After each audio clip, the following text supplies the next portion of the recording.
Hello दोस्तों, नमस्कार। कैसे हो आप? दोस्तों, उम्मीद करता हूँ आप सब बढ़िया होंगे। दोस्तों, इस वीडियो में आपको बताऊंगा कि कैसे आप अपनी जमा पर्ची भर सकते हैं। जी हाँ दोस्तों, अगर आप अपने खाते में पैसा जमा करना चाहते हैं तो आपको एक जमा पर्ची भरनी होती है।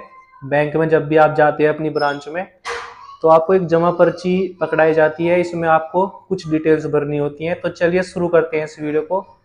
सबसे पहले दोस्तों, आपको यहाँ पर शाखा यानी कि आपका जो ब्रांच है आपकी बैंक का कौन से शहर या गांव में है उसका नाम लिखना होता है।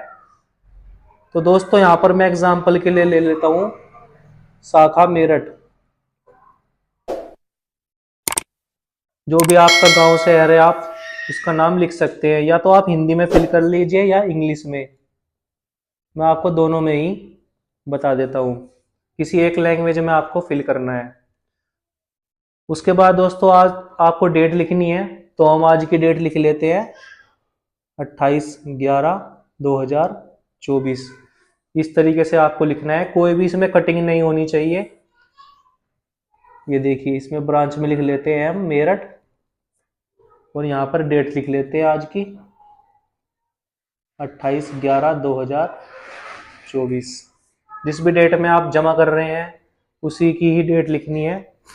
उसके बाद यहाँ पर खाता संख्या लिखनी है, जो भी आपका अकाउंट नंबर है। तो दोस्तों, अकाउंट नंबर मैं यहाँ पर ले लेता हूँ एग्जाम्पल के लिए 9999।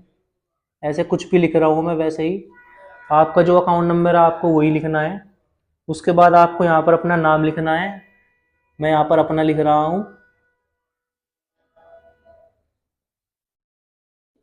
उसके बाद दोस्तों, आपको अपना मोबाइल नंबर लिख देना है। यहाँ पर आपको मोबाइल नंबर लिखने के बाद एग्जाम्पल के लिए लिख देता हूँ मैं अपना नंबर। उसके बाद आपको जितने जितने रुपए जमा करने हैं, मैं यहाँ पर एग्जाम्पल के लिए ले रहा हूँ 40,000 रुपये।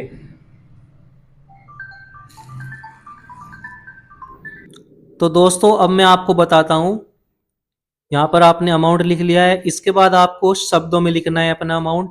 जैसे कि 40,000 है तो आप यहाँ हिंदी में 40,000 लिख सकते हैं, कुछ इस प्रकार से 40,000।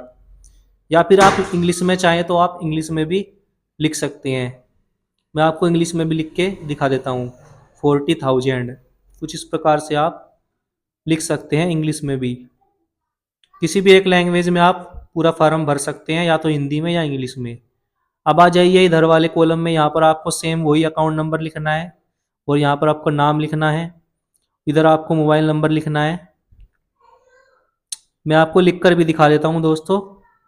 और ये जो अकाउंट नंबर मैं लिख रहा हूँ ये रियल नहीं है, ये केवल आपको समझाने के लिए है।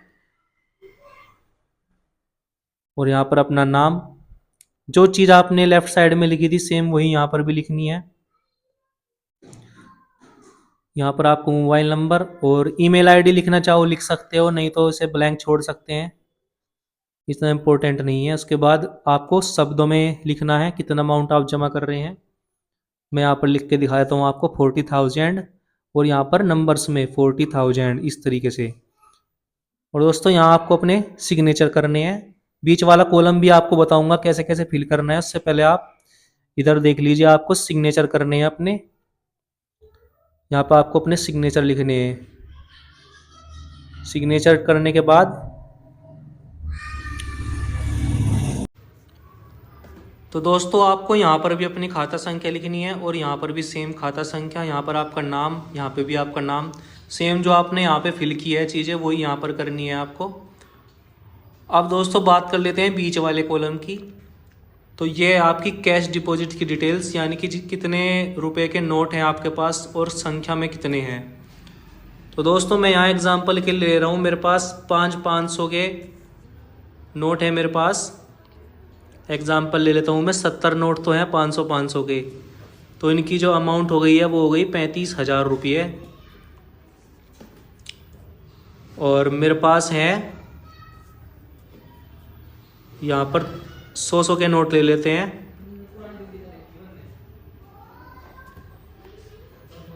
50 नोट ले लेते हैं 100 के, तो 5,000 ये हो गए।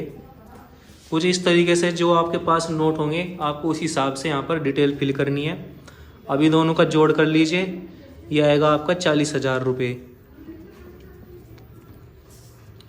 ये हो गया आपके कुल 40,000 रुपये। तो इसी तरीके से आपको फिल करना होता है ये। तो दोस्तों यहाँ पर कुछ और जानकारी भी है, उसके बारे में भी बता देता हूँ आपको। अगर आप 50,000 रुपये से ज़्यादा की धनराशि जमा कर रहे हैं तो आपको यहाँ पर अपना पैन नंबर भी लिखना होता है। जी हाँ दोस्तों, 50,000 या 50,000 से ऊपर का अगर आप यहाँ पर जमा करते हैं अमाउंट, तो आपको यहाँ पर पैन नंबर, जो आपका पैन कार्ड का नंबर होता है, वो फिल करना होता है। और अगर 50,000 से कम है आपका अमाउंट तो आपको कुछ नहीं भरना है, इसे खाली छोड़ना है। तो दोस्तों इसमें सारी डिटेल्स मैंने भर दी है, ये देखिए।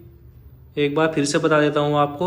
यहाँ पर ब्रांच का नाम, उसके बाद डेट, उसके बाद अकाउंट नंबर, उसके बाद आपका नाम, और उसके बाद आपका मोबाइल नंबर, उसके बाद कितना अमाउंट है वो भरना है यहाँ पर नंबर्स में, न्यूमेरिकल में। उसके बाद शब्दों में आप या तो आप पूरे को हिंदी में भर लीजिए या इंग्लिश में भर लीजिए, ये आपकी चॉइस है। मैंने आपको दोनों इसलिए बताया है जिससे आपको दिक्कत ना हो समझने में।